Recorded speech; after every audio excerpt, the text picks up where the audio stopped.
حضور میرا دوسرا سوال ہے، حضرت صلی اللہ علیہ وسلم کی آل سے کون اور کیا مراد ہے؟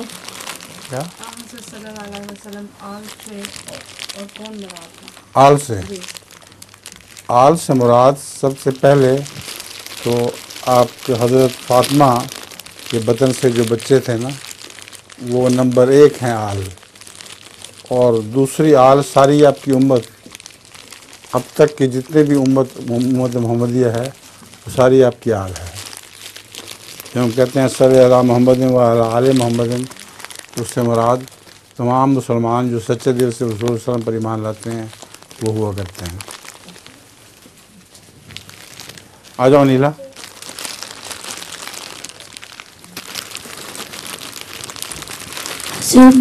یہ تمہارے لیے ہے، یہ تمہاری امی کے لیے ہے، یہ تمہارے بھائی کے لیے ہے، یہ دوسرے بھائی کے لیے ہے.